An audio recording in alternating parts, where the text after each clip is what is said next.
Maman dit bonjour, comment allez-vous? Je suis là pour mon argent. Est-ce que je pourrais l'avoir? La dame dit, hé maman, tu viens chez moi le matin comme ça? C'est la sorcellerie ou quoi? S'il vous plaît. Il ne faut pas déranger les gens comme ça. Tu ne sais pas comment j'ai passé ma nuit. Maman dit, mais quand tu venais chercher mon histoire, tu n'as pas dit toute cette philosophie. Qu'est-ce qui se passe? La maman lui dit, de toute façon, tu n'es qu'une épave. Tu ne peux pas avoir d'enfant. Voilà pourquoi tu es jalouse. Parce que nous pouvons toujours avoir des enfants. Et toi, tu ne peux pas. Ma maman a été brisée, comme vous pouvez l'imaginer. Elle voulait simplement son argent. Des choses qu'elle avait données à crédit.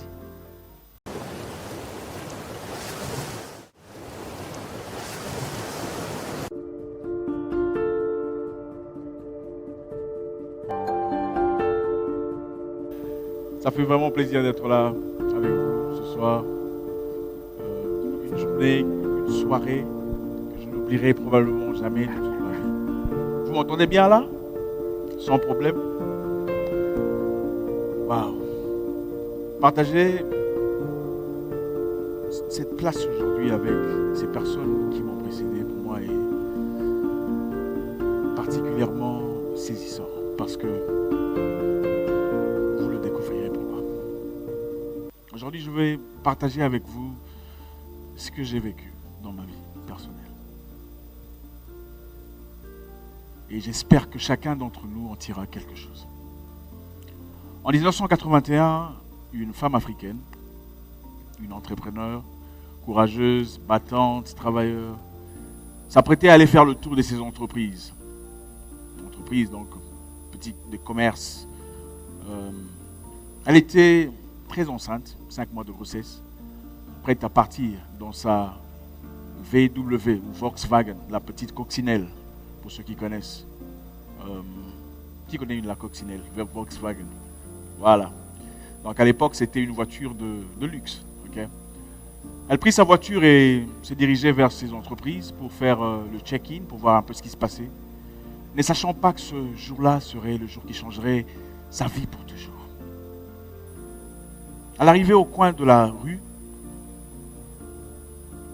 elle rencontra un gros camion qui la percuta, écrasa sa voiture complètement. Elle à l'intérieur. Elle avait brisé plusieurs os, entaillé de partout, saigné comme rien au monde. Cette femme, c'est ma mère.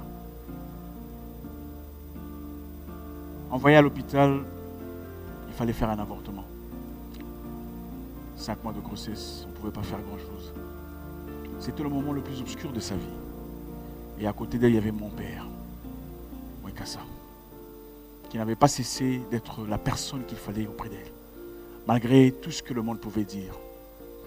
Vous savez, beaucoup attendent que vous tombiez pour se lever. Et beaucoup voulaient que Mwekassa arrête d'être l'infirmier de cette femme, qui apparemment était insolente par son orgueil, par sa réussite à l'époque. Il était resté à ses côtés, contre vents et marées. Ma mère était déclarée infirme, handicapée. Elle ne pouvait plus concevoir, elle ne pouvait plus avoir d'enfants. C'était fini pour elle. Plus jamais d'enfants, le docteur disait. Et mon père dit, écoute, docteur, je ne suis pas en train de chercher des enfants, vous savez. J'en ai déjà 7. C'est l'Afrique. Ce n'était aucun problème au départ.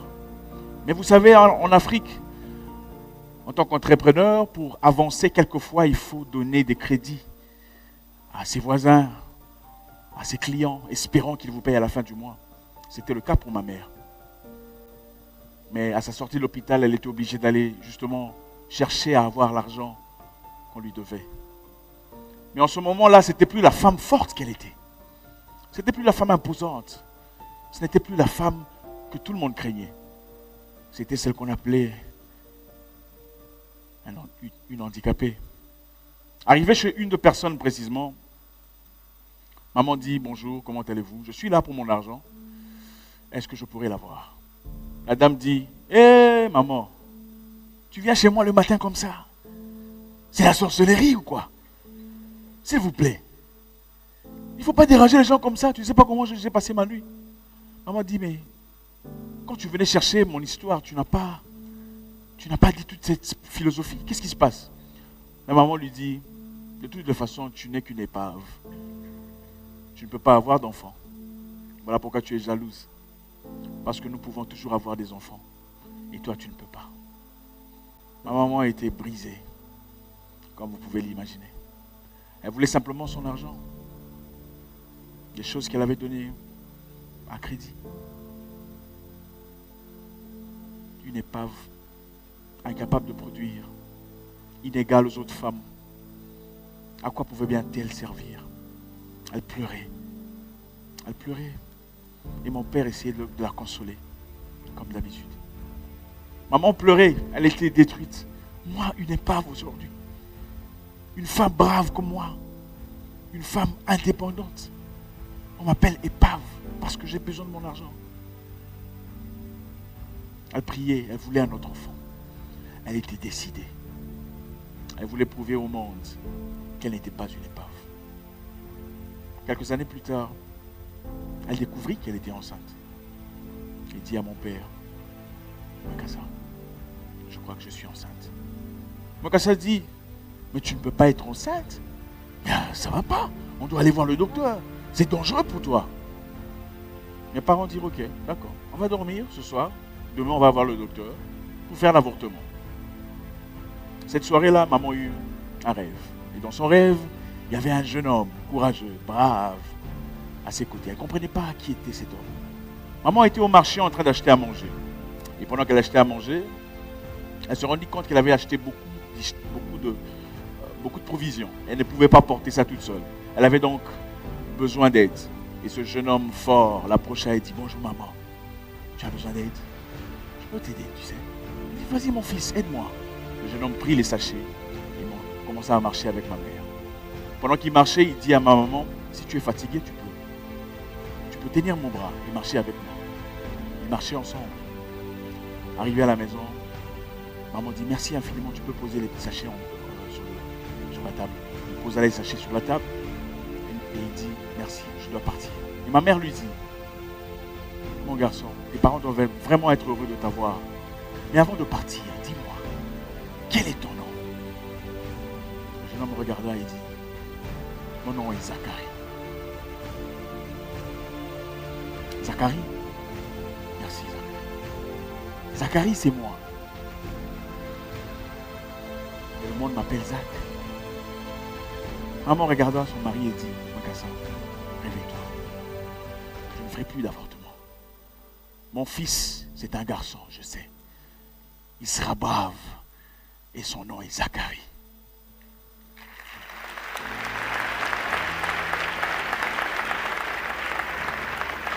Mon père dit, mais non, tu es folle, ça va pas. Ça va pas. Le docteur a dit que tu mourras. Tu ne peux pas faire ça. Ma mère dit, mais attends. Mais le docteur a dit que je ne peux pas tomber enceinte. Mais je suis enceinte. Donc le docteur a tort. En tout cas, si vous voulez que je meure, je mourrai avec mon enfant. Elle refusa de faire cet avortement. 7 mois plus tard, j'étais né. Tout noir. Tout... Et quand je dis noir, ça veut dire noir dans le sens où j'étais vraiment noir. J'étais pas la couleur naturelle d'un bébé. J'étais tout noir, vilain. Et je criais, yeah! Je suis venu sur terre en me battant. J'ai réclamé ma place sur terre. Avant moi, il y avait un enfant. Mais cet enfant ne pouvait pas naître. Parce qu'il fallait que je vienne. Ma jeunesse était agréable. Dans une famille, ok, nous n'étions pas riches. Mon père n'avait jamais été riche. Mais nous avions le minimum. La lecture, les études. Pour mon père, c'était l'école où tu quittes ma maison. C'est l'école où tu quittes ma maison. Et on a eu une jeunesse très agréable. Mon frère à moi, Gabi, qui a 3 ans de plus que moi, 3 ans de plus que moi, avait vraiment l'habitude de me perturber. On se prenait beaucoup la tête. Et à un moment donné, je me souviens, un jour, mes amis venaient à la maison pour regarder un film avec moi. Alors Gabi était le genre de personne où maman donnerait à chacun un verre de lait, il prendrait son verre de lait et voudrait mon verre de lait. Et ça partait toujours en bagarre. Ce jour-là, on regardait un film intéressant entre copains. Gabi vint, je ne sais pas où il était, arrivé à la maison. Nous, on était excités, en attente de regarder notre film. Il vient et il prend la télécommande, il change de chaîne. Il dit, vous regardez des choses inutiles. Ça, c'est plus intéressant. Et c'était quoi? Des fourmis en train de se... Mais attends, mes gars, ça ne va pas. Pourquoi tu m'embarrasses devant mes amis? Il me pousse. Qu'est-ce que tu vas faire? Que pouvais-je bien faire? Il était plus âgé, plus fort. Alors je partais chez mon père en criant. Papa, j'en ai marre, je ne peux plus. Je ne peux plus, je ne peux plus. Mon père me dit, je suis fatigué de vos histoires. Zach, est-ce que tu ne peux pas aller jouer au football ou va faire de la boxe? Il ne savait pas ce qu'il avait dit. Mais il avait sémé une sémence en moi ce jour-là. Ce même jour, je partais chercher un club de boxe. L'objectif n'était pas de battre mon frère. L'objectif était de l'intimider. J'espérais qu'à un moment donné, il serait intimidé. Et effectivement, 1 an plus tard, il arrêtait de m'intimider. Enfin, c'était petit. Toi, tu blagues avec moi. Hein? Si tu blagues avec moi, je vais te rosser. Mais il sort. Pourtant, avant, il ne me demandait pas, il sautait sur moi. Mais en ce moment-là, c'était, toi, tu penses que tu es boxeur, hein? Toi, tu penses que tu... Il sort. Ça a marché. C'était mon objectif principal. Mais comme vous le savez, je suis issu d'un pays qui avait des difficultés à l'époque, la guerre et tout le bazar. J'ai grandi ainsi, dans le monde du sport, je me suis musclé l'esprit et le corps. Et à un moment donné, on m'a arrêté à maintes reprises, voulant que j'adhère aux forces armées rebelles pour faire des choses incroyables. Et j'estimais ça complètement incohérent. Et puisque j'avais hérité de ma mère, sa façon de s'exprimer, je disais ouvertement, je ne suis pas intéressé à faire votre histoire. Alors je devenais peu à peu comme un résistant. Alors ça devenait dangereux pour moi. En ce moment-là, mes parents ont décidé de m'envoyer en Europe, espérant me donner une opportunité d'études, comme beaucoup de jeunes Africains d'ailleurs. Mais à l'époque, on ne pouvait pas y aller parce que les ambassades étaient presque toutes fermées. Alors il fallait aller quelque part ailleurs pour chercher un visa Schengen pour progresser en Europe, en France précisément. Alors je me retrouvais dans un pays étranger, anglophone, en attente d'un visa. J'avais quitté mon pays. Je rêvais déjà de mon avenir en France, dans les rues de Champs-Élysées. J'étais coincé dans un pays anglophone. Et je me souviens, une soirée, pendant que je marchais, je rentrais à la maison, 2 personnes surgirent dans le noir, avec des baïonnettes. J'étais tout seul. Et je savais qu'il ne fallait jamais résister. J'avais mon portefeuille et mon passeport. Vous savez qu'est-ce qu'ils ont pris? Mon passeport. Oui. Le seul passeport avec lequel je pouvais avoir un visa pour aller en Europe était pris. Je ne pouvais donc plus aller en Europe à cause d'eux. J'ai commencé à pleurer. Mais mon Dieu, pourquoi? Pourquoi c'est à moi que ça arrive? Qu'est-ce que je veux faire? Je ne veux pas rester ici. J'ai commencé à pleurer. Mais je ne comprenais pas que c'était une ouverture à autre chose. J'étais coincé dans un pays tout seul, à la merci de la vie, ne sachant pas où aller, que faire. J'ai fait des boulots incroyables. J'ai lavé des voitures. J'ai surveillé des voitures. J'ai été à maintes reprises insulté par des personnes qui ne valaient pas plus que moi. Parce que je faisais des boulots incroyables. Incroyables à l'époque. Mais je ne savais pas que j'étais forgé. J'étais en train d'être forgé à devenir une personne différente. Une personne d'influence. Une personne qui laisse des marques. Les choses mauvaises ou terribles ou douloureuses qui nous arrivent, ne nous arrivent pas toujours pour les mauvaises raisons. Dans ce pays-là, c'est là où je commençais la boxe, professionnellement. Parce que je n'avais pas d'autre issue. C'était la seule façon de pouvoir survivre, de pouvoir payer à manger. Mon père m'envoyait $200 à la fin de chaque mois. Mais que peut-on bien faire avec $200 dans un pays étranger? Pas grand-chose. Mais à un moment donné, j'ai dit à mon père, papa, je ne veux plus que tu m'envoies de l'argent. Je suis assez grand pour me battre. Et je me battais. Mais je savais, nous vivions dans une maison de 2 chambres, à 25 Tous ces jeunes étaient ambitieux, courageux, voulaient se retrouver dans la vie, voulaient faire quelque chose de positif. Mais je savais où je devais être. Ce n'était pas là. Je voulais une vie différente. Malgré les difficultés auxquelles j'étais confronté, je savais qu'il y avait issue. Tout le monde naît nu, mais personne ne naît démuni. Nous avons chacun une chose, quelque chose de spécial, quelque part en vous. Une chose qui vous sépare de tout le monde. J'étais plus fort quand j'étais plus jeune. J'intimidais presque tous mes amis de l'école. Mais qui peut bien faire de l'argent ou vivre de sa force, je me disais à l'époque. Avez-vous déjà vu un diamant à l'état brut? Il n'a pas l'éclat d'un diamant que vous connaissez. J'étais un diamant à l'état brut. Mais le temps, les difficultés, les souffrances, les revers de la vie ont nettoyé, lustré ce diamant que j'étais. Je suis devenu champion intercontinental de boxe, sans expérience amateur.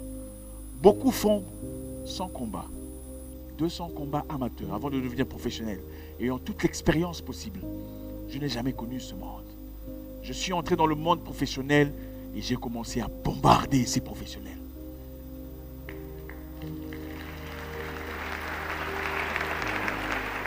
Je connaissais ma direction, je savais ce que je voulais. Je bossais plus dur que tout le monde.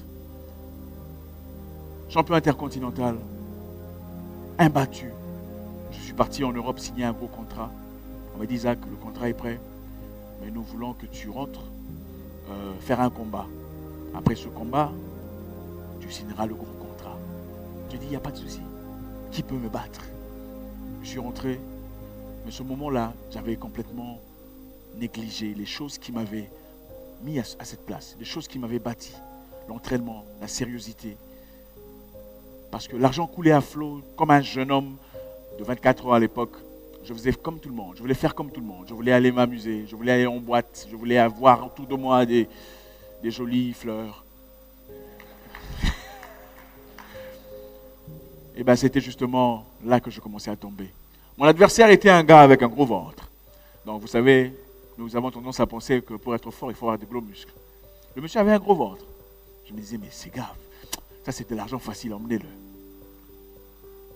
Mais je ne savais pas que c'était le moment qui changerait ma vie aussi. Le monsieur m'avait rossé comme jamais je n'avais été rossé. Et c'était une leçon de vie. Le contrat en Europe. Au revoir. J'ai traversé un moment très difficile en ce moment-là. C'est là que j'ai compris que toute situation que tu rencontres dans la vie est une porte ouverte à une nouvelle réalité. Peu importe ce que c'est, que ce soit la douleur, la peine, vous avez perdu quelque chose. Le moyen principal de votre revenu vous quitte. La personne principale de votre vie vous quitte. Est une porte ouverte à une nouvelle réalité.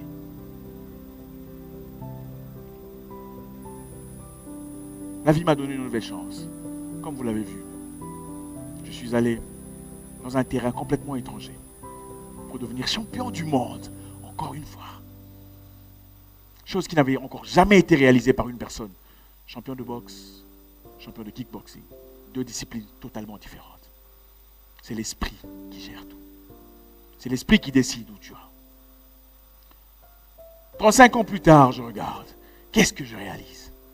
Cette dame, cette maman, si elle n'avait jamais connu cet accident de voiture, je ne serais jamais là en train de vous parler. Je n'aurais pas inspiré autant de personnes.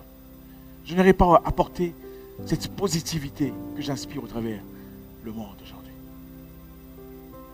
35 ans plus tard, Isaac Mwekassa, en plus d'être boxeur professionnel, champion de boxe et de kickboxing, ingénieur de réseau, écrivain, entrepreneur, influenceur. N'est-ce pas une porte ouverte à une nouvelle réalité? Une réalité qui était destinée d'être une réalité de tristesse, mais une réalité qui a totalement changé.